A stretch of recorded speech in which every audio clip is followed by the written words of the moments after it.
ಅಕಾಮಃ ಸರ್ವಕಾಮೋ ವಾ ಮೋಕ್ಷಕಾಮ ಉದಾರಧೀಃ ತೀವ್ರೇಣ ಭಕ್ತಿಯೋಗೇನ ಯಜೇತ ಪುರುಷೋತ್ತಮಂ. ಪ್ರತಿಷ್ಠಾಕಾಮಃ ಪುರುಷಃ ರೋದಸಿ ಲೋಕಮಾತರೌ. ಆಧಿಪತ್ಯಕಾಮಃ ಸರ್ವೇಷಾಂ ಯಜೇತ ಪರಮೇಷ್ಠಿನಂ. ಬ್ರಹ್ಮವರ್ಚಸಕಾಮಸ್ತು ಯಜೇತ ಬ್ರಹ್ಮಣಸ್ಪತಿಂ.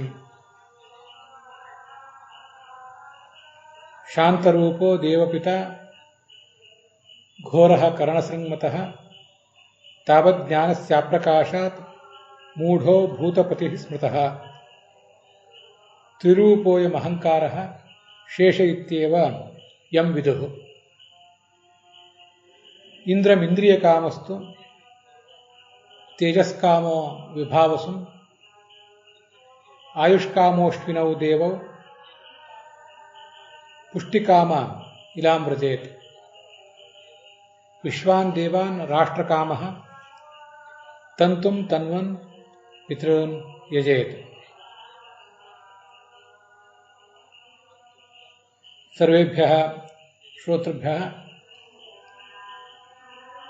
ನಾಗಪಂಚಮಿ ಪರ್ವ ನಿಮಿತ್ತಕಾಃ ಶುಭಾಶಯಾಃ ಅತ್ರ ಆವೇದ್ಯಂತೆ. ಅಸ್ಮಿನ್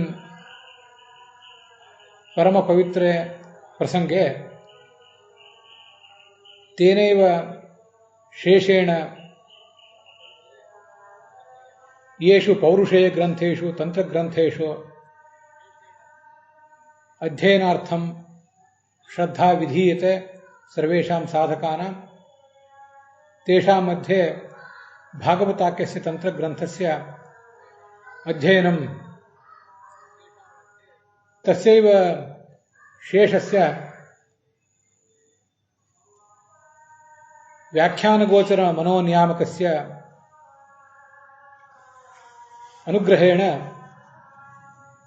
ಭಾಗವತಸ್ಯ ದ್ವಿತೀಯೇ ಸ್ಕಂಧೆ ಪಂಚಮೇ ಅಧ್ಯಾಯೇ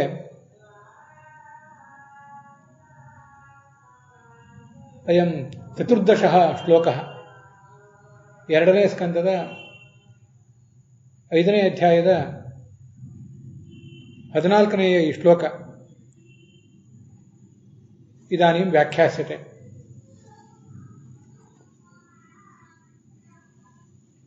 ನಾಗಪಂಚಮಿ ಹಬ್ಬದ ಶುಭಾಶಯಗಳನ್ನು ಎಲ್ಲ ಶ್ರೋತೃಗಳಿಗೂ ಈ ಮೂಲಕ ತಿಳಿಸ್ತಾ ಇದ್ದೇವೆ. ಈ ಪರಮ ಪವಿತ್ರವಾದ ಪ್ರಸಂಗದಲ್ಲಿ ಭಗವಂತನಾದ ಆದಿಶೇಷನನ್ನು ನಾವು ಸ್ಮರಿಸಿಕೊಂಡು ಭಾಗವತದ ಪ್ರವಚನಕ್ಕೆ ತೊಡಗಬೇಕು. ಸ್ಥೂಲ ಮನಸ್ಸಿನ ದೇವತೆ ಇಂದ್ರ, ಸೂಕ್ಷ್ಮ ಮನಸ್ಸಿನ ದೇವತೆ ಗರುಡ ಶೇಷ ರುದ್ರರು. ಅದರಲ್ಲಿ ಶೇಷ ನಮಗೆ ವ್ಯಾಖ್ಯಾನ ಮಾಡುವ ಮನಸ್ಸನ್ನು ಕೊಡ್ತಾನೆ. ಮತ್ತೆ ಅವನು ವರ್ಣಮಾಲೆಯ ದೇವತೆ, ಛಂದೋಭಿಮಾನಿ ಕೂಡ ಹೌದು, ಛಂದಪುರುಷ ಅಂತಾರೆ ಅವನನ್ನು. ಅಪೌರುಷೇಯ ಗ್ರಂಥಗಳ ಅಧ್ಯಯನಕ್ಕೆ ಬೇಕಾದ ಶ್ರದ್ಧಾ ಕೊಡುವವನು ಗರುಡನಾದರೆ, ಪೌರುಷೇಯ ಗ್ರಂಥಗಳ ಅಧ್ಯಯನಕ್ಕೆ ಬೇಕಾದ ಶ್ರದ್ಧಾ ಕೊಡುವವರು ಗರುಡ ಶೇಷ ಮತ್ತು ಗರುಡ ಅಲ್ಲ, ಶೇಷ ಮತ್ತು ರುದ್ರರು. ಹೇಗೆ ರುದ್ರ 3 ಅಹಂಕಾರಗಳಿಗೆ ಅಧಿಪತಿಯೋ ಅಭಿಮಾನಿಯೋ, ಹಾಗೆ ಶೇಷನು ಕೂಡ 3 ವಿಧದ ಅಹಂಕಾರಗಳಿಗೆ ಅಭಿಮಾನಿ ಅಂತ ಅವನನ್ನು ವರ್ಣಿಸ್ತಾರೆ. ಅಂಥ ಆದಿಶೇಷನ ಅಂತರ್ಯಾಮಿಯಾದ ಭಾರತೀಯರಮಣ ಮುಖ್ಯ ಪ್ರಾಣಾಂತರ್ಗತನಾದ ಆ ಭಗವಂತನ ಅನುಗ್ರಹದಿಂದ ನಾವು ಅನಂತಶಯನ ಶಬ್ದವಾಚ್ಯನಾದ ಭಗವಂತನ ಅನುಗ್ರಹದಿಂದ ಭಾಗವತದ ಶ್ರವಣಕ್ಕೆ ನಾವು ತೊಡಗಬೇಕು. ದ್ರವ್ಯಂ ಕರ್ಮಚ ಕಾಲಶ್ಚ ಸ್ವಭಾವೋ ಜೀವಯೇವ ಚ ವಾಸುದೇವಾತ್ ಪರೋ ಬ್ರಹ್ಮನ್ ನಚಾನ್ಯೋರ್ಥೋಸ್ತಿ ತಾತ್ವತಃ ಅಂತ ಚತುರ್ಮುಖ ಬ್ರಹ್ಮ ನಾರದನಿಗೆ ಈ ಸಂಗತಿಯನ್ನು ವರ್ಣನೆ ಮಾಡ್ತಾ ಇದ್ದಾನೆ. ನಾನು ಯಾವ ದೃಷ್ಟಿಯಿಂದಲೂ ಸರ್ವಾಧಿಪತಿಯೂ ಅಲ್ಲ, ಸೃಷ್ಟಿಕರ್ತನೂ ಅಲ್ಲ. ಎಲ್ಲವೂ ಕೂಡ ಪರಮಾತ್ಮನ ಅನುಗ್ರಹದಿಂದ ನಡೀತದೆ. ಈ ಜಗತ್ತಿನಲ್ಲಿರುವಂಥ ಪ್ರತಿಯೊಂದು ವಸ್ತು, ಕ್ರಿಯೆ, ಕಾಲ, ಜಡದ ಮತ್ತು ಚೇತನದ ಸ್ವಭಾವ, ಜೀವ ಎಲ್ಲವೂ ಕೂಡ ಪರಮಾತ್ಮನ ಅನುಗ್ರಹದಿಂದ ನಡೀತದೆ. ವಾಸುದೇವನಿಗಿಂತ ಮಿಗಿಲಾಗಿ ಯಾವ ವಸ್ತುವು ಕೂಡ ಇಲ್ಲ. ಇನ್ನೊಂದು ಕಡೆ ಇಂಥದೇ ಒಂದು ಶ್ಲೋಕ ಇದೆ, ಇದನುಗ್ರಹ ಸಂತಿ ನಸಂತಿ ಯದುಪೇಕ್ಷಯ ಅಂತ. ಇವೆಲ್ಲವೂ ಕೂಡ ಭಗವಂತನ ಒಲುಮೆ ಇದ್ದರೆ ಸ್ಥಿರವಾಗಿ ನಿಲ್ಲುತ್ತವೆ, ಇಲ್ಲದೆ ಹೋದರೆ ಅವುಗಳಿಗೊಂದು ಸ್ಥೈರ್ಯವೇ ಇಲ್ಲ ಅಂತ ವರ್ಣನೆ ಮಾಡ್ತಾರೆ.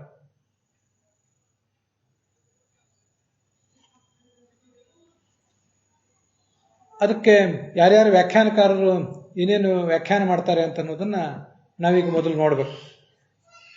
ಕೆಲವು ಕಡೆ ತತ್ವತಃ ಅಂತ ಪಾಠ ಇದೆ, ನಾವಿಟ್ಕೊಂಡಿರುವ ಪಾಠ ತಾತ್ವತಃ ಅಂತ. ಆಚಾರ್ಯ ಅದಕ್ಕೆ ಭಾಗವತ ತಾತ್ಪರ್ಯ ಬರೆದಿದ್ದಾರೆ.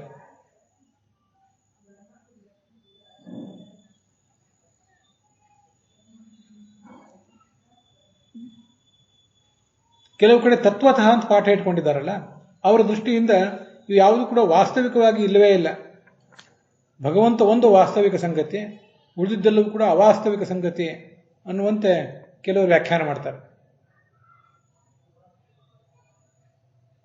ಭಗವಂತ ಒಂದು ಅಪರತಂತ್ರ, ಸ್ವತಂತ್ರ, ಉಳಿದಿದ್ದೆಲ್ಲವೂ ಕೂಡ ಅಸ್ವತಂತ್ರವಾಗಿದೆ ಅಂತ ವ್ಯಾಖ್ಯಾನ ಮಾಡ್ತಾರೆ ವೀರರಾಘವರು. ತತ್ವತಃ ಅಂದರೆ ವಾಸ್ತವಿಕವಾಗಿ ಅಂತ ಅರ್ಥ ಆಗ್ತದೆ, ಯಥಾರ್ಥವಾಗಿ ಅಂತ ಅರ್ಥ ಆಗ್ತದೆ. ಯಥಾರ್ಥವಾಗಿ ಇಲ್ಲ, ನಚಾರ್ಥೋ ಅಸ್ತಿ ತತ್ವತಃ, ತತ್ವತಸ್ತು ಪರಮಾರ್ಥದಸ್ತು ನಾಸ್ತಿ. ಇದು ರಾಧಾಕೃಷ್ಣರ ವ್ಯಾಖ್ಯಾನ ಹೀಗಿದೆ. ಯಾವುದ್ಯಾವುದದು? ದ್ರವ್ಯ ಅಂದರೆ ಪಂಚಮಹಾಭೂತಾತ್ಮಕವಾದ ದ್ರವ್ಯಗಳು, ಕರ್ಮ ಅಂದರೆ ನಮ್ಮೆಲ್ಲರ ಹುಟ್ಟಿಗೆ ಕಾರಣವಾದಂಥ ಕರ್ಮ, ಮತ್ತೆ ಕಾಲ, ಸ್ವಭಾವ, ಜೀವರ ಸ್ವಭಾವ, ಚೇತನ ವರ್ಗ, ಇದೆಲ್ಲವೂ ಕೂಡ ಭಗವಂತನಿಗಿಂತ ಹೊರತಾಗಿ ವಾಸುದೇವಾತ್ ಪರಃ ಭಿನ್ನಃ ನಾಸ್ತೇವ, ಅದ್ಯಾವುದೂ ಇಲ್ಲವೇ ಇಲ್ಲ. ತತ್ವತಸ್ತು ಪರಮಾರ್ಥತಸ್ತು ನಾಸ್ತಿ, ಭಗವಂತನಿಗಿಂತ ಭಿನ್ನವಾಗಿ ಯಾವುದೂ ಇಲ್ಲ, ಎಲ್ಲವೂ ಭಗವಂತನಿಂದ ಅಭಿನ್ನ ಅಂತ ಹೀಗೆ ಅರ್ಥ ಮಾಡ್ತಾರೆ. ಎಲ್ಲವೂ ಭಗವಂತನಲ್ಲಿ ಅದು ಆರೋಪಿತವಾದದ್ದು, ಕಲ್ಪಿತವಾದದ್ದು. ಉಳಿದ ವ್ಯಾಖ್ಯಾನಗಳಲ್ಲಿ ಕಾಣಿಸುವಂಥ ವಿಚಾರ ಇದೆ. ಅದಕ್ಕೆ ಯಾದವಾರ್ಯರು ಮತ್ತು ವಿಜಯಧ್ವಜರು ಏನು ಅರ್ಥ ಮಾಡ್ತಾರೆ ಅಂತ ಅನ್ನೋದನ್ನು ಈಗ ಮೊದಲು ನೋಡೋಣ. ನಾವು ಇಲ್ಲಿ ಶ್ರೀಧರರ ಮತ್ತು ವೀರರಾಘವರ ವ್ಯಾಖ್ಯಾನಗಳನ್ನು ಇಟ್ಕೊಂಡು ನೋಡ್ತಾ ಇದ್ದೀವಿ.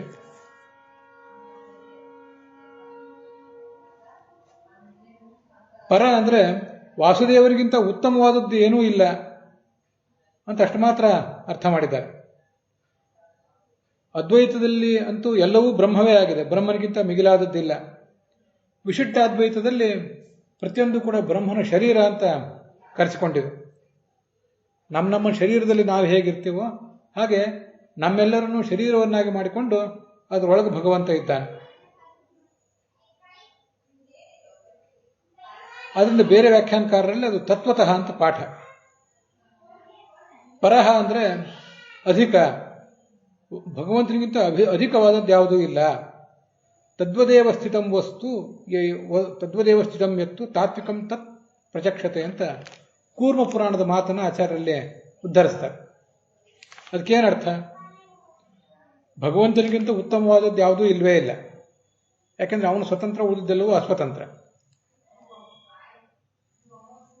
ಅದರಂತೆ ಇರುವಂಥ ವಸ್ತು, ಭಗವಂತನಂತೆ ಇರುವ ವಸ್ತು, ಅವನಿಗೆ ಸಮಾನವಾದದ್ದು ವಸ್ತು ಯಾವುದೂ ಇಲ್ಲ, ಅವನಿಗಿಂತ ಮಿಗಿಲಾದದ್ದು ಕೂಡ ಇಲ್ಲ. ತದ್ವದೇವ ಅದರಂತೆ ಅಂದರೆ ಭಗವಂತನಂತೆ ಇರುವ ವಸ್ತು ಯಾವುದೂ ಇಲ್ಲ, ಉಳಿದಿದ್ದೆಲ್ಲವೂ ಕೂಡ ಅವನಿಗಿಂತ ಭಿನ್ನವಾಗಿಯೇ ಇದೆ. ಮತ್ತು ಅವನ ಮಹಿಮೆಯಲ್ಲಿ ಅವನಿಗೆ ಸಮಾನವಾದದ್ದು ಕೂಡ ಯಾವುದೂ ಇಲ್ಲ ಅಂತ ಅದರ ತಾತ್ಪರ್ಯ ಆಗ್ತದೆ. ಇದನ್ನನುಸರಿಸಿ ವಿಜಯಧ್ವಜರು ಮತ್ತು ಯಾದವಾರ್ಯರು ಮಾಡಿರುವಂಥ ಅರ್ಥಗಳನ್ನು ನಾವೀಗ ನೋಡೋಣ.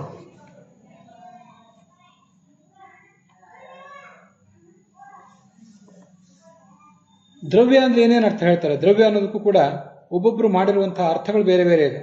ದ್ರವ್ಯ ಅಂದರೆ ಪೃಥ್ವಿ, ಅಪು, ತೇಜಸ್ಸು ಮೊದಲಾದ ದ್ರವ್ಯಗಳು. ಕರ್ಮ ಅಂದರೆ ನಮ್ಮ ಪುಣ್ಯ ಪಾಪ ಮೊದಲಾದ ಕರ್ಮಗಳು, ವಿಜಯಧ್ವಜರು ಹೇಳುವಂತೆ. ಮತ್ತೆ ಕಾಲ ಅಂದರೆ ಅತ್ಯಂತ ಸಣ್ಣ ಲವ ತ್ರುಟಿ ಮೊದಲಾದ ಕಾಲ, ಮಹಾಕಾಲ. ಸ್ವಭಾವ ಅಂದರೆ ಸಾತ್ವಿಕ, ರಾಜಸ, ತಾಮಸ ಮೊದಲಾದ ಸ್ವಭಾವಗಳು.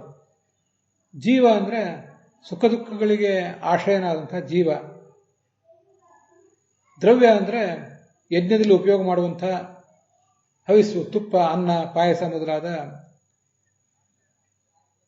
ಪದಾರ್ಥಗಳು. ಕರ್ಮ ಅಂದರೆ ಋತ್ವಿಕ್ಗಳು, ಹೋತ, ಅಧ್ವರ್ಯು, ಉದ್ಗಾತ ಮೊದಲಾದವರು ಮಾಡುವಂಥ ಕ್ರಿಯೆಗಳೇನಿವೆ ಅವುಗಳನ್ನೆಲ್ಲ ಕರ್ಮ ಅಂತಾರೆ. ಕಾಲ ಅಂದರೆ ವಸಂತ ಋತು ಮೊದಲಾದ ಕಾಲಗಳು.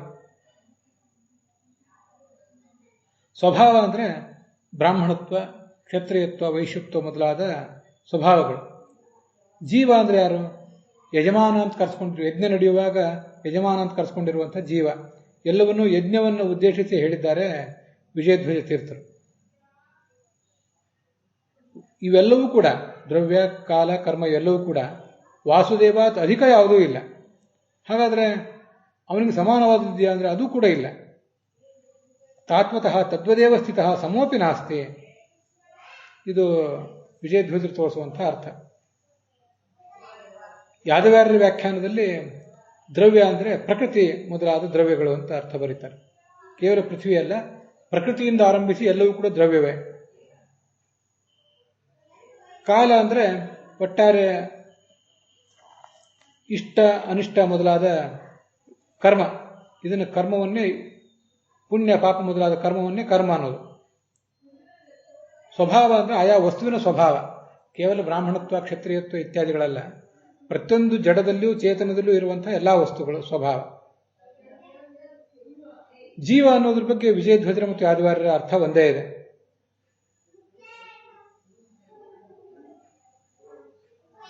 ಇವೆಲ್ಲವೂ ಕೂಡ ಭಗವಂತನಿಗೆ ಅಧಿಕವಾಗಿ ಯಾವುದೂ ಇಲ್ಲ, ಭಗವಂತನಿಗೆ ಸಮಾನವಾಗಿಯೂ ಕೂಡ ಯಾವುದೂ ಇಲ್ಲ. ಜೀವಸ್ಯ ಹಿತಾಹಿತ ಕರಣಾದಿನ ತಥಾತ್ವಸ್ಯ ಅನುಭವ ಸಿದ್ಧತ್ವಾತ್. ಜೀವ ತನಗೆ ಬೇಕಾದ ಹಿತವನ್ನು ಪಡ್ಕೊಳ್ಳಿಕ್ಕೆ ಅಪೇಕ್ಷೆ ಪಡ್ತಾನೆ, ಅದರದ್ದು ಯಾವತ್ತೂ ಕೂಡ ಕೈಗೂಡೋದಿಲ್ಲ. ಕೆಲವು ಕಡೆ ಅಹಿತವೇ ಬಂದು ಅಂಟಿಕೊಳ್ತದೆ. ಅಹಿತವನ್ನು ನಿವಾರಣೆ ಮಾಡ್ಕೊಳ್ಳಿಕ್ಕೆ ಹೋಗ್ತಾನೆ, ಅದು ದೂರ ಹೋಗೋದಿಲ್ಲ. ಮತ್ತೆ ಮತ್ತೆ ಅಹಿತಕರ ಘಟನೆಗಳ ಸರಮಾಲೆಯೇ ಅವನ ಜೀವಮಾನದಲ್ಲಿ ಕಾಣಿಸ್ತಿರ್ತದೆ. ಇದು ಯಾದವಾರ್ಯರು ಅಲ್ಲಿ ಕಾಣಿಸುವಂಥ ಅರ್ಥ.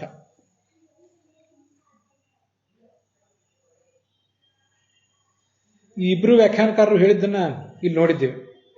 ಇಲ್ಲಿ ತತ್ವತಃ ಮತ್ತು ತಾತ್ವತಃ ಅಂತ ಏನು ಪಾಠಗಳಿವೆಯಲ್ಲ, ಅದರ ಕುರಿತಾಗಿ ಯಾದವಾರ್ಯರು ಹೇಳುವಂಥ, ಅದಕ್ಕೆ ಅನಂತ ತೀರ್ಥರು ಮೊದಲಾದವರು ಹೇಳುವಂಥ ಒಂದೆರಡು ಸಂಗತಿಗಳನ್ನು ಈಗ ನಾವು ಗಮನಿಸಬೇಕು. ಆಚಾರ್ಯರು ತಾತ್ವತಃ ಅಂತ ಹೇಳಿದ ಮೇಲೂ ಕೂಡ ನಮ್ಮ ವ್ಯಾಖ್ಯಾನಕಾರರೇ ಕೆಲವರು ಅದನ್ನು ಸ್ವಲ್ಪ ಭಿನ್ನವಾಗಿ ವ್ಯಾಖ್ಯಾನ ಮಾಡಿರುವುದು ಕಂಡು ಬರ್ತದೆ. ಅದನ್ನು ಕೂಡ ನಾವು ಪರಿಶೀಲನೆ ಮಾಡಬೇಕು ಈ ಸಂದರ್ಭದಲ್ಲಿ. ಅನಂತ ತೀರ್ಥರಿಗೆ ತತ್ವತಃ ವಿಚಾರ್ಯಮಾಣೆ ಸಮ್ಮತ್ ಅಂತ ಅವರು ಅರ್ಥ ಬರೆದಿದ್ದಾರೆ. ವಾಸ್ತವಿಕವಾಗಿ ವಿಚಾರ ಮಾಡಿದರೆ, ತತ್ವತಃ ವಿಚಾರ ಮಾಡುವುದು ಅಂದರೆ ವಾಸ್ತವಿಕವಾಗಿ ವಿಚಾರ ಮಾಡಿದರೆ, ಅವ್ರ ದೃಷ್ಟಿಯಿಂದ ತತ್ವತಃ ಅನ್ನೋದೇ ಪಾಠ ಅಂತ ಕಾಣಿಸ್ತದೆ. ಆದರೆ ಅದಷ್ಟೇನು ಉತ್ತಮವಾದದ್ದಲ್ಲ ಅಂತ ಗೋವಿಂದಾಚಾರ್ಯ ಅಭಿಪ್ರಾಯ ಪಡ್ತಾರೆ. ತಾತ್ವತ ಅಂತ ಪದವನ್ನೇ ಇಟ್ಕೊಂಡು ಅದಕ್ಕೆ ಎರಡು ಥರ ವ್ಯಾಖ್ಯಾನ ಮಾಡಿದ್ದಾರೆ ಬೇರೆ ಕಡೆ. ವಾಸುದೇವನಿಗಿಂತ ಭಿನ್ನವಾಗಿ ಯಾವ ಅರ್ಥವೂ ಕೂಡ, ವಸ್ತುವು ಕೂಡ ತಾತ್ವತಃ ಶಶ್ವತ್ ಏಕಪ್ರಕಾರವಾಗಿಲ್ಲ. ಇದಕ್ಕೆ ಹೀಗೆ ಅರ್ಥ ಮಾಡಲಿಕ್ಕೆ ಆ ಆಚಾರ್ಯರ ಭಾಗವತ ತಾತ್ಪರ್ಯದಲ್ಲೇ ಆ ಥರದ ಸುಳಿವಿದೆ. ಭಗವಂತನಂತೆ ಇಲ್ಲ ಅಂತನ್ನುವುದು ಒಂದರ್ಥ. ಇನ್ನೊಂದು ಹಿಂದೆ ಭಾಗವತ ತಾತ್ಪರ್ಯದಲ್ಲಿ 1ನೇ ಸ್ಕಂದದಲ್ಲಿ ಬಂದಿದೆ. ಅನಾದ್ಯನಂತ ಕಾಲೇಪಿ ತಾದೃಶ ಉದೀರಿತೆ. ತತ್ವ ಅಂದ್ರೆ ಏನು? ಅನಾದಿ ಕಾಲದಿಂದ ಇಂದಿಗೂ ಮುಂದಿನ ಎಂದಿಗೂ ಕೂಡ ಯಾವುದೇ ವಿಕಾರ ಹೊಂದದೇ ಇರುವಂತಹ ವಸ್ತು ಏನಿದೆ ಕಿಂಚಿನ್ ನ ಅನ್ಯಥಾ ನೇಯಂ, ಯಾವ ರೀತಿಯಾಗಿ ಕೂಡ ಬದಲಾವಣೆ ಹೊಂದದೇ ಇರುವಂಥದ್ದು. ತತ್ ತಾತ್ವಿಕ ಮಿದೀರಿತೆ, ಅದನ್ನು ತಾತ್ವಿಕ ಅಂತ ಹೇಳ್ತಾರೆ ಅಂತ ಬಂದಿದೆ. ಹೀಗೆ ಜಗತ್ತೆಲ್ಲವೂ ಕೂಡ ಒಂದಲ್ಲ ಒಂದು ರೀತಿಯಾದ ವಿಕಾರವನ್ನು ಒಳಗೊಂಡದ್ದು. ಯಾವ ವಿಕಾರವೂ ಇಲ್ಲದ್ದು ಅಂದ್ರೆ ಭಗವಂತ ಒಂದೇ. ಇದು ತಾತ್ವತಃ ವಿಕಾರರಹಿತವಾದದ್ದು ಮತ್ತಾವುದೂ ಕೂಡ ಇಲ್ಲ ಅಂತ ಹೀಗೆ ಅಭಿಪ್ರಾಯ. ಈ ಅರ್ಥವೂ ಕೂಡ ಆಚಾರ್ಯ ಭಾಗವತ ತಾತ್ಪರ್ಯದಿಂದಲೇ ಹೊರಡ್ತದೆ. ಎಲ್ಲವೂ ವಿಕಾರವುಳ್ಳದ್ದು, ಭಗವಂತ ಒಬ್ಬ ಮಾತ್ರ ವಿಕಾರ ಇಲ್ಲದವನು. ಆದ್ದರಿಂದ ಅವನಿಗಿಂತ ಉತ್ತಮನೂ ಯಾರೂ ಇಲ್ಲ, ಸಮನೂ ಯಾರೂ ಇಲ್ಲ. ಇನ್ನೊಂದು ಅದಕ್ಕೆ ಸಮಾನವಾದದ್ದು, ಭಗವಂತನಿಗೆ ಸಮಾನವಾದದ್ದಿಲ್ಲ. ಒಟ್ಟು ಎರಡು ಅರ್ಥಗಳು. ವಿಕಾರರಹಿತವಾದದ್ದು ಭಗವಂತ ಒಂದೇ, ವಿಕಾರ ಸಹಿತವಾದದ್ದೇ ಜಗತ್ತೆಲ್ಲವೂ ಕೂಡ. ಲಕ್ಷ್ಮೀದೇವಿಗೂ ಕೂಡ ಸೃಷ್ಟಿಕಾಲದಲ್ಲಿ ಈ ಗುಣಗಳ ಮೇಲಿನ ಅಭಿಮಾನ ಹುಟ್ಟುತ್ತದೆ. ಆದ್ದರಿಂದ ಅವಳು ಒಂದು ರೀತಿಯಾದಂಥ ವಿಕಾರ ಉಳ್ಳವಳು, ಒಂದು ರೀತಿಯಾದಂಥ ಜನ್ಮ ಉಳ್ಳವಳು. 4 ವಿಧವಾದ ನಾಶವೂ ಇಲ್ಲ, ಯಾವ ವಿಧವಾದ ವಿಕಾರವೂ ಇಲ್ಲದ ಒಂದೇ ತತ್ವ ಅಂದರೆ ಭಗವಂತ ಒಬ್ಬನೇ. ಹೀಗಿಷ್ಟರ್ಥ ನಮಗೆ ಕಂಡು ಬರ್ತದೆ. ಅಂತೂ ಯಾರ್ಯಾರು ಏನೇನು ಅರ್ಥಗಳನ್ನು ಹೇಳ್ತಾರೆ ಅಂತ ಅನ್ನೋದನ್ನ ನಾವು ನೋಡಿದ್ದೇವೆ. ಅಲ್ಲಿಗೆ ಈ 13ನೇ ಶ್ಲೋಕ ಸಮಾಪ್ತ ಆಗ್ತದೆ. ಇವತ್ತಿನ ಭಾಗವತದ ಶ್ರವಣವನ್ನ ಇಲ್ಲಿಗೆ ಸಮಾಪ್ತ ಮಾಡೋಣ. ಆದರೆ ಅದಕ್ಕಿಂತ ಮುಂಚೆ ಕೆಲವು ಮಾತುಗಳನ್ನು ನಾವಿವತ್ತು ಕೇಳಬೇಕು. ಇವತ್ತು ನಾಗಪಂಚಮಿ.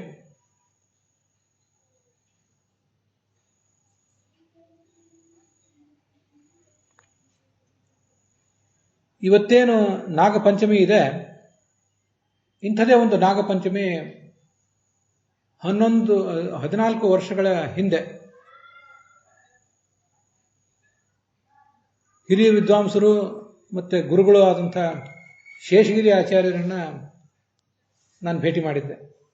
ಪೂರ್ಣಪ್ರಜ್ಞೆ ವಿದ್ಯಾಪೀಠದ ಮೊದಲ ತಂಡ, ಅಯೋಧನ ಪುರಾಣಿಕಾಚಾರ್ಯರು, ಶೇಷಗಿರಿ ಆಚಾರ್ಯರು, ಕೇಶವ ಬೈರಿ ಆಚಾರ್ಯರು ಮತ್ತು ವಿದ್ಯಾಶ್ರೀಷ ತೀರ್ಥರು, ಆಗ ಅವರು ಪ್ರಹ್ಲಾದಾಚಾರ್ಯರು. ಆ ತಂಡಕ್ಕೆ ಸೇರಿದಂಥ ಅತಿ ಜ್ಯೇಷ್ಠ ವಿದ್ವಾಂಸ ಅವ್ರ ಬಳಿಗೆ ಹೋಗಿದ್ದೆ ನಾಗರ ಪಂಚಮಿ ದಿವಸ. ಅವತ್ತು ಅವರು ಕೆಲವು ಹೊತ್ತಿನ ಮಾತುಕತೆ ಎಲ್ಲ ಆದ ಬಳಿಕ ಅವರೇ ಸಂಪಾದನೆ ಮಾಡಿದಂಥ ಬೃಹತಿ ಸಹಸ್ರ ಪುಸ್ತಕವೊಂದನ್ನು ಕೊಟ್ಟಿದ್ದರು. ಅವರ ಹಸ್ತಾಕ್ಷರ ಹಾಕಿ ಆತ್ಮೀಯ ಪಾಂಡುರಂಗ ಇವನಿಗೆ ಆಶೀರ್ವಾದ ಪೂರ್ವಕವಾಗಿ ಸಂಸ್ಕೃತದಲ್ಲೇ ಬರೆದು ಹಸ್ತಾಕ್ಷರ ಹಾಕಿ ಕೊಟ್ಟಿದ್ದರು. ಅದು 11ನೇ ಇಸ್ವಿಯ ನಾಗರ ಪಂಚಮಿ ದಿವಸ. ಅದು ಇವತ್ತು ನನಗೆ ನೆನಪಿಗೆ ಬಂತು. ಬೃಹತಿ ಸಹಸ್ರ ಪ್ರವಚನ ನಡೆದಾಗ ಅವರನ್ನು ನಾನು ನೆನಪು ಮಾಡ್ಕೊಳ್ತಿರ್ತೇನೆ. ಬೃಹತಿ ಸಹಸ್ರ ಮಂತ್ರಕ್ಕೆ ಸಂಪಾದನೆ ಮಾಡಿ ಅದಕ್ಕೊಂದು ವ್ಯಾಖ್ಯಾನ ಮಾಡಿದಂಥ ರಘುನಾಥ ತೀರ್ಥರು, ಶೇಷಚಂದ್ರಿಕಾಚಾರ್ಯ ಏನಿದ್ದಾರೆ, ಅವರ ಪುಸ್ತಕವನ್ನು ಸಂಪಾದನೆ ಮಾಡಿಕೊಟ್ಟವರು ಶೇಷಗಿರಿ ಆಚಾರ್ಯ. ಅವರ ಆಶೀರ್ವಾದ ಮಾಡಿಕೊಟ್ಟಂಥ ಒಂದು ಪುಸ್ತಕ. ಶೇಷಗಿರಿ ಆಚಾರ್ಯರ ಬಗ್ಗೆ ಈ ವಿಷಯವನ್ನು ಯಾಕೆ ನೆನಪು ಮಾಡ್ಕೊಳ್ಬೇಕಾಯ್ತು ಅಂದರೆ, ಕಳೆದ ದಿವಸ ಬೆಳಗಿನ ಹೊತ್ತಿನಲ್ಲಿ ಅವರು ಕಾಲವಶರಾದರು. ಕಳೆದ ದಿವಸನೇ ಅವ್ರ ಬಗ್ಗೆ ಹೇಳೋಣ ಅಂತ ಅಂದ್ಕೊಂಡಿದ್ದೆ. ಆದರೆ ಇವತ್ತು ನಾಗರ ಪಂಚಮಿ, 14 ವರ್ಷಗಳ ಹಿಂದೆ ನಾಗರ ಪಂಚಮಿ ದಿವಸ ಅವರು ಪುಸ್ತಕ ಕೊಟ್ಟಿದ್ರು ಅನ್ನೋದನ್ನು ನೆನಪು ಮಾಡಿಕೊಂಡೆ. ಅದಕ್ಕಾಗಿ ಇವತ್ತು ಅವ್ರ ಬಗ್ಗೆ ಹೇಳೋಣ ಅಂತ ನಾನು ತೊಡಗಿದ್ದೇನೆ. ಅದಲ್ಲದೆ ಭಾಗವತದ ವೈಷ್ಣವ ಪಾಠದ ಒಂದು ಸಂಶೋಧನೆಯನ್ನು ಕೂಡ ಅವರು ಮಾಡಿದ್ದಾರೆ. ಆ ಪುಸ್ತಕವೂ ನಾನು ಇಟ್ಕೊಂಡಿರ್ತೇನೆ, ನನ್ನ ಹತ್ರ ಇರ್ತದೆ. ಇವತ್ತು ನನ್ನ ಎದುರಿಗೆ ಬೃಹತಿ ಸಹಸ್ರ ಮತ್ತು ಅವರೇ ಸಂಪಾದಿಸಿದ ಭಾಗವತ ಎರಡೂ ಕೂಡ ನನ್ನ ಕಣ್ಣೆದುರಿಗಿವೆ. ಅವರೇನು ಸಹಿ ಮಾಡಿ ಕೊಟ್ಟಿದ್ರು ಬೃಹತಿ ಸಹಸ್ರ ಪುಸ್ತಕ, ಅದು ಯಾವುದೋ ಒಂದು ಹಂತದಲ್ಲಿ ನಾನು ಕಳ್ಕೊಂಡ್ಬಿಟ್ಟೆ, ಒಂದು ಯಾವುದೋ ಪ್ರಯಾಣದಲ್ಲಿ. ನನಗೆ ತುಂಬ ಬೇಸರ ಅನಿಸಿ ಮತ್ತೊಂದು ಬೃಹತಿ ಸಹಸ್ರ ಪುಸ್ತಕ ಖರೀದಿ ಮಾಡಿ ಅದನ್ನು ನಮ್ಮ ಆತ್ಮೀಯರೊಬ್ಬರಿಗೆ ಕೊಟ್ಟು ಆಚಾರ್ಯರ ಸಹಿ ಮಾಡಿಸ್ಕೊಂಡು ಬನ್ನಿರಿ ಅಂತ ಹೇಳಿ ಕೊಟ್ಟಿದ್ದೆ. ಅದರಂತೆ ಆ ಪುಸ್ತಕ ನನ್ನ ಬಳಿಗೆ ಬಂತು. ಮೊದಲನೇ ಪುಸ್ತಕದಲ್ಲಿ ಅವ್ರು ಹಿಂದೆ ಕೊಟ್ಟಿದ್ದರಲ್ಲಿ 14 ವರ್ಷದ ಹಿಂದೆ ಕೊಟ್ಟಿದ್ರಲ್ಲ, ಅದರಲ್ಲಿ ಆತ್ಮೀಯ ಪಾಂಡುರಂಗನಿಗೆ ಶೇಷಗಿರಿ ಆಚಾರ್ಯರಿಂದ ಪ್ರೀತಿಪೂರ್ವಕವಾಗಿ ಕೊಟ್ಟದ್ದು ಅಂತ ಸಂಸ್ಕೃತದಲ್ಲಿ ಇತ್ತಷ್ಟೆ. ಈಗ ಇನ್ನೊಂದು ಪುಸ್ತಕ ನಾನು ಖರೀದಿ ಮಾಡಿ ಅವ್ರ ಹತ್ರ ಕಳಿಸಿದೆ. ಅದರಲ್ಲಿ ಅವರು ಪಾತುವೋ ವಿಷ್ಣುಪಾದ, ಎಲ್ಲರನ್ನೂ ಕೂಡ ನಿಮ್ಮೆಲ್ಲರನ್ನೂ ಕೂಡ ವಿಷ್ಣುವಿನ ಭಗವಂತನ ಪಾದ ಕಾಪಾಡಲಿ ಅಂತ ಈ ಒಂದು ಉಲ್ಲೇಖ ಹಾಕಿದ್ದಾರೆ. ಮೊದಲನೇ ಉಲ್ಲೇಖಕ್ಕಿಂತ ಈ ಉಲ್ಲೇಖ ತುಂಬ ಚೆನ್ನಾಗಿದೆ.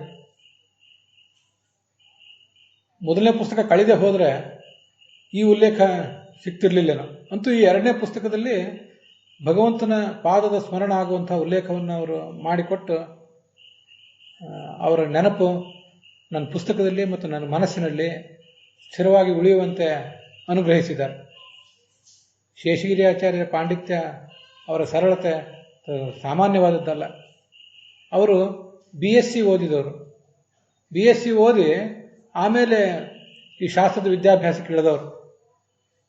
ನಾವೆಲ್ಲ 12-13 ವರ್ಷ ವಿದ್ಯಾಭ್ಯಾಸ ಮಾಡಿದರೆ ಅವರು 6 ವರ್ಷದಲ್ಲಿ 2-3 ತರಗತಿಗಳಲ್ಲಿ ಓದಬೇಕಾದ್ನೆಲ್ಲ ಒಟ್ಟೊಟ್ಟಿಗೆ ಓದಿ ಬೇಗನೆ ಶಾಸ್ತ್ರಾಭ್ಯಾಸ ಮುಗಿಸಿದವರು.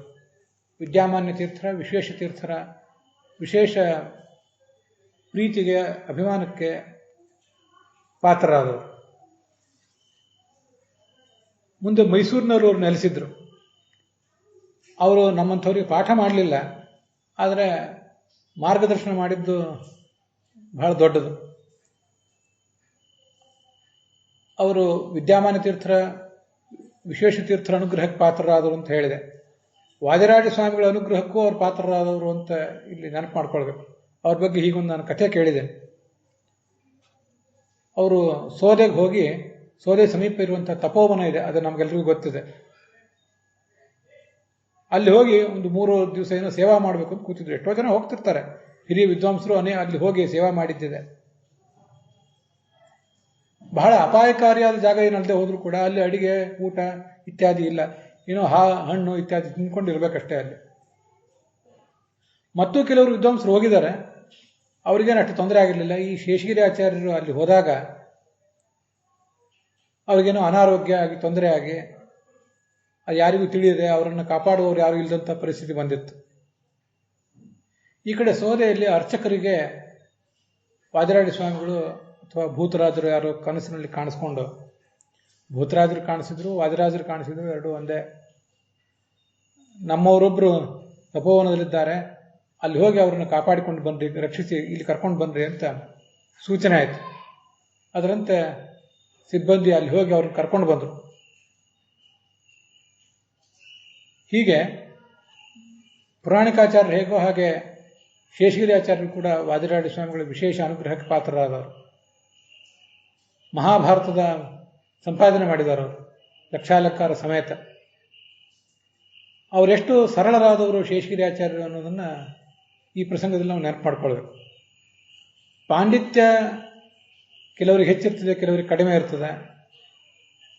ಆದರೆ ಸರಳತೆ ಅನ್ನುವ ಗುಣ, ನಿರಹಂಕಾರತ್ವ ಅನ್ನುವ ಗುಣ, ಅದು ಬಹಳ ಅಪರೂಪದ ಗುಣ. ಅವರನ್ನು ನಾನು ಅನೇಕ ಬಾರಿ ಫೋನಿನ ಮೂಲಕ ಅಥವಾ ಪ್ರತ್ಯಕ್ಷವಾಗಿ ಅವರನ್ನು ಭೇಟಿ ಮಾಡಿದಾಗ ಅನೇಕ ವಿಷಯಗಳ ಕುರಿತು ಚರ್ಚೆ ಮಾಡಿದ್ದೇನೆ. ಪಾಂಡರಂಗ, ನೀನೇನೋ ನನ್ನನ್ನು ಕೇಳಿದೆ, ನಾನು ಉತ್ತರ ಕೊಟ್ಟೆ, ಆದರೆ ನಾನು ಅಲ್ಪ, ನನ್ನ ಉತ್ತರಗಳಿಂದ ನಿನ್ನ ಸಮಾಧಾನ ಆಯಿತು ಇಲ್ಲೋ ಗೊತ್ತಿಲ್ಲ ಅಂತ ತಾವು ತಮ್ಮನ್ನು ಅಲ್ಪ ಅಂತ ಅನ್ಕೋತಿದ್ರು. ನೀವೇ ನಿಮ್ಮನ್ನು ಅಲ್ಪ ಅಂತ ಅಂದ್ಕೊಂಡ್ರೆ ನಮ್ಮಂಥವ್ರ ಗತಿ ಏನು ಅಂತ ನಾನು ಉದ್ಗಾರ ಎತ್ತುತ್ತಾ ಇದ್ದೆ ಅಷ್ಟೆ. ಅವರ ಜ್ಞಾನ ಮತ್ತು ಅವರ ಸಿಂಪ್ಲಿಸಿಟಿ, ಸರಳತೆ, ಅವು ನಮಗೊಂದು ಯಾವತ್ತೂ ಕೂಡ ದಾರಿದೀಪವಾಗಿರಬೇಕು, ನಮ್ಮ ಜೀವಮಾನದಲ್ಲಿ ಅವು ಬರಬೇಕು ಅಂತ ನಾನು ಯಾವತ್ತೂ ಅಂದ್ಕೊಳ್ತೇನೆ. ಈ ನನ್ನ ಪ್ರವಚನಗಳನ್ನು ಕೇಳ್ತಾ ಇರುವವರಿಗೆ ಅನೇಕ ಜನರಿಗೆ ಇದು ಗೊತ್ತಿದೆ. ವಾದಿರಾಜ ಸ್ವಾಮಿಗಳ ಲಕ್ಷಾಲಂಕಾರ ಮತ್ತು ಭಾವಪ್ರಕಾಶಗಳ ಬಗ್ಗೆ ನನಗೆ ತೀವ್ರವಾದ ಅಸಮಾಧಾನ ಇದೆ. ವಾದಿರಾಜ ಸ್ವಾಮಿಗಳಿಂದ ರಚಿತವಾದ ಗ್ರಂಥಗಳ ಬಗ್ಗೆ ಅಂತಲ್ಲ, ಇವತ್ತು ಮುದ್ರಿತವಾಗಿ ಇವತ್ತು ಉಪಲಬ್ಧ ಇರುವ 2 ಗ್ರಂಥಗಳ ಬಗ್ಗೆ ನಂದು ಪ್ರಬಲವಾದ ಟೀಕಾ ಇದೆ. ಅದನ್ನು ಪೂರ್ಣವಾಗಿ ನಂಬುವಂತಿಲ್ಲ ಇರುವ ಪರಿಸ್ಥಿತಿಯಲ್ಲಿ ಅಂತ ನಂದು ಯಾವತ್ತೂ ಕೂಡ ಆಲೋಚನೆ ನಾನು ಹೇಳ್ತಾ ಇರ್ತೇನೆ. ಅದು ಶೇಷಗಿರಿಯಾಚಾರ್ಯರಿಗೂ ಕೂಡ ಗೊತ್ತಿತ್ತು. ನೀನು ಎತ್ತುತ್ತಿರುವ ಪ್ರಶ್ನೆಗಳೆಲ್ಲ ಸರಿಯಾಗೇ ಇವೆ, ಆದರೆ ನನ್ನ ಮನಸ್ಸು ಬಲವಾದ ಶ್ರದ್ಧೆಯೊಂದಿಗೆ ಈ ಗ್ರಂಥಗಳ ಜೊತೆಗೆ, ಗ್ರಂಥಕಾರರ ಜೊತೆಗೆ ಅಂಟ್ಕೊಂಡು ಬಿಟ್ಟಿದೆ, ನನಗೇನು ಮಾಡ್ಲಿಕ್ಕೆ ಆಗ್ತಿಲ್ಲ ಅಂತ ಮಾಡ್ಲಿಕ್ಕೆ ಆಗೋದಿಲ್ಲ ಅಂತ ಅವ್ರು ಹೇಳ್ತಿದ್ರು, ನಕ್ಕು ಹೇಳ್ತಾ ಇದ್ರು. ಅಂಥೊಂದು ಅದ್ಭುತವಾದ ಸರಳತೆ. ನನಗೆ ಹೀಗೆ ಅನಿಸ್ತಾ ಇದೆ, ನಾನು ಹೇಳಿದ್ದು ನೀವು ಪರಿಶೀಲನೆ ಮಾಡಿ ನೋಡಬೇಕು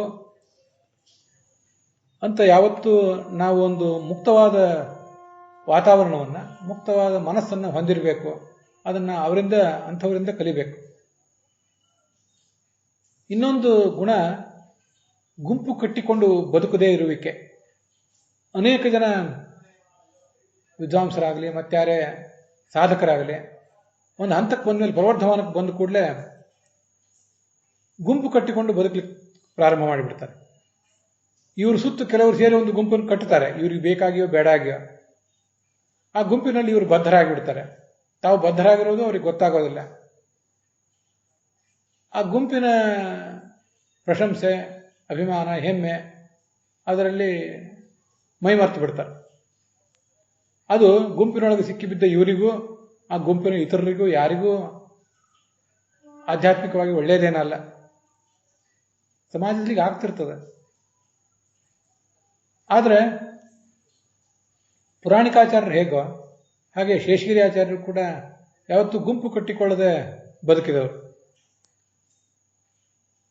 ಅನೇಕ ಕಡೆ ಇಂಥ ಕಡೆ ಏನೋ ಹೀಗೆ ಸ್ವಲ್ಪ ಸಮಾಧಾನ ಆಗ್ತಾ ಇಲ್ಲ ನನಗೆ ಶಾಸ್ತ್ರದ ಈ ಒಂದು ವಿಷಯದ ಬಗ್ಗೆ, ಇದ್ರ ಬಗ್ಗೆ ಇನ್ನಷ್ಟು ಆಲೋಚನೆ ಮಾಡಬೇಕು ಅಂತ ಮುಕ್ತ ಮನಸ್ಸಿನಿಂದ ಹೇಳ್ತಿದ್ರು. ನೀವು ಆಲೋಚನೆ ಮಾಡ್ರಿ ಅಂತಿದ್ರು. ಅವರು ಯುಕ್ತಿ ಮಲ್ಲಿಕ ಅನುವಾದ ಮಾಡಿದ್ದಾರೆ, ಮಹಾಭಾರತದ ಸಂಪಾದನೆ ಮತ್ತು ಅನುವಾದ ಮಾಡಿದ್ದಾರೆ.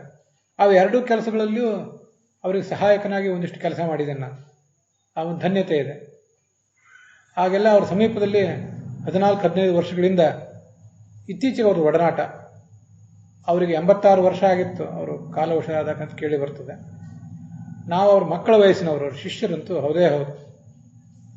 ಕಳೆದ 14-15 ವರ್ಷಗಳಿಂದ ಅವ್ರ ಸಂಪರ್ಕ ನನಗೆ ಈ ಯುಕ್ತಿ ಮಲ್ಲಿಕ ಮತ್ತು ಮಹಾಭಾರತದ ಕಾರಣದಿಂದಾಗಿ. ಭಾಗವತದ ಯಾವುದಾದ್ರು ಶ್ಲೋಕದ ಬಗ್ಗೆ ಏನಾದರೂ ಕೇಳಿದರೆ ಆ ಶ್ಲೋಕ ಮಾತ್ರ ಅಲ್ಲ, ಅದ್ರ ಹಿಂದಿನ ಮುಂದಿನ ಶ್ಲೋಕಗಳನ್ನೆಲ್ಲ ಬಾಯ್ಪಾಠ ಹೇಳ್ತಾ ಇದ್ರು ಅನೇಕ ಕಡೆ. ತುಂಬ ಅದ್ಭುತವಾದಂತಹ ಒಂದು ಸಾಮರ್ಥ್ಯ. ಅನೇಕ ಜನ ಶಿಷ್ಯರನ್ನು ಕೂಡ ಅವರು ತಯಾರು ಮಾಡಿದ್ದಾರೆ. ಅಂಥ ವಿಶಿಷ್ಟವಾದಂಥ ಒಂದು ಸಾಧನೆ ಅವರು. ಸದಾಕಾಲ ಸಂಪಾದನೆ, ಅನುವಾದ ಇಂಥದ್ರಲ್ಲೇ ತೊಡಗಿರ್ತಿದ್ರು. ಅವರನ್ನು ಈ ಒಂದು ನಾಗಪಂಚಮಿ, ಈಗ 14 ವರ್ಷಗಳ ಹಿಂದೆ ನಾಗಪಂಚಮಿ ದಿವಸ ಅವರ ಪುಸ್ತಕ ಕೊಟ್ಟು ಹರಸಿದ್ರು. ಇವತ್ತು ನಾಗಪಂಚಮಿ ಇದೆ. ನಾಗ ಚತುರ್ಥಿ ದಿವಸ ಅವರು ಅನಂತಶಯನನಾದ ನಾಗಶಯನನಾದ ಭಗವಂತನ ಪಾದಕಮಲ ಸೇರಿದ್ದಾರೆ. ಅವರಿಗೆ ಸದ್ಗತಿ ಆಗಲಿ ಅಂತ ನಮ್ಮಂಥವರೇನು ಪ್ರಾರ್ಥಿಸುವ ಅಗತ್ಯ ಇಲ್ಲ. ಅವರಿಗೆ ಭಗವಂತ ಸದ್ಗತಿ ಕೊಟ್ಟೇ ಕೊಡ್ತಾನೆ ಅಂತ ಭರವಸೆ ಮಾತನ್ನು ಮಾತ್ರ ನಾವು ಈ ಸಂದರ್ಭದಲ್ಲಿ ಹೇಳಬೇಕಷ್ಟೆ. ಸಾಧಕನಿಗೆ, ಶೇಷಗಿರಿ ಆಚಾರ್ಯಂಥ ಸಾಧಕರಿಗೆ ಇದು ಒಂದು ಜನ್ಮ ಇರೋದಿಲ್ಲ, ಇನ್ನೂ ಅನೇಕ ಜನ್ಮಗಳು ಇರ್ತವೆ ಮುಂದೆ. ಇನ್ನೂ ಇಂಥ ಅನೇಕ ದೊಡ್ಡ ದೊಡ್ಡ ಸಾಧನೆಗಳನ್ನು ಅವರು ಮಾಡೋದಿರ್ತದೆ. ತಾವು ಗಿರಿಯಾಗಿ ಗಿರಿಯನ್ನು ಏರಿ ನಮ್ಮಂಥವ್ರನ್ನು ಆ ಎತ್ತರಕ್ಕೆ ಏರಿಸುವಂಥ ಪ್ರಯತ್ನವನ್ನು ಅವರು ಮಾಡ್ತಾನೆ ಇರ್ತಾರೆ. ಸದ್ಗತಿ ಅಂದರೆ ಶಾಶ್ವತವಾದ ಸದ್ಗತಿ ಈಗಿರೋದಿಲ್ಲ ಅವರಿಗೆ, ಇನ್ನು ಮುಂದೆ ಆಗಬೇಕಷ್ಟೇ ಆ ಸದ್ಗತಿ. ಅದಕ್ಕೆ ಭಗವಂತ ಅವರನ್ನು ಆ ಎತ್ತರಕ್ಕೆ, ಆ ಗಿರಿಯನ್ನು ಏರಿಸ್ತಾನೆ. ಹೆಸರಿಗೆ ತಕ್ಕಂತೆ ಅವರು ಜ್ಞಾನದ ಗಿರಿಯೇ ಆಗಿದ್ರು. ಭಗವಂತ ಅವರನ್ನು ಆ ಎತ್ತರಕ್ಕೆ ಏರಿಸ್ತಾನೆ. ಹಾಗೆ ಅವರು ಏರಿದ ಎತ್ತರಕ್ಕೆ ನೀವು ಏರು ಬನ್ನಿ ಅಂತ ನಮ್ಮಂಥವರಿಗೆ ಒಂದು ಸ್ಫೂರ್ತಿ ಕೊಡ್ತಿರ್ತಾನೆ. ಸಮುದ್ರದ ಮಧ್ಯದಲ್ಲಿ ಹಡಗುಗಳು ಓಡಾಡ್ತಿರ್ತವೆ. ಅದಕ್ಕೆ ದೂರದಲ್ಲಿರುವಂಥ ದೀಪಸ್ತಂಭ, ಎತ್ತರದ ದೀಪಸ್ತಂಭ ಅದಕ್ಕೊಂದು ಮಾರ್ಗದರ್ಶಕವಾಗಿರ್ತದಂತೆ. ಹಾಗೆ ಶೇಷಗಿರಿ ಆಚಾರ್ಯರು ಏರಿದ ಎತ್ತರ, ಅವರು ಏರಿದ ಆ ಜ್ಞಾನದ ಗಿರಿ, ಅದು ನಮ್ಗೆ ಯಾವತ್ತೂ ಕೂಡ ಮಾರ್ಗದರ್ಶಕ ಆಗಿರಬೇಕು. ಅವರ ಸರಳತೆ, ನಿರಹಂಕಾರತೆ, ನಿರಾಡಂಬರತೆ, ಗುಂಪು ಕಟ್ಟಿಕೊಂಡು ಬದುಕದೆ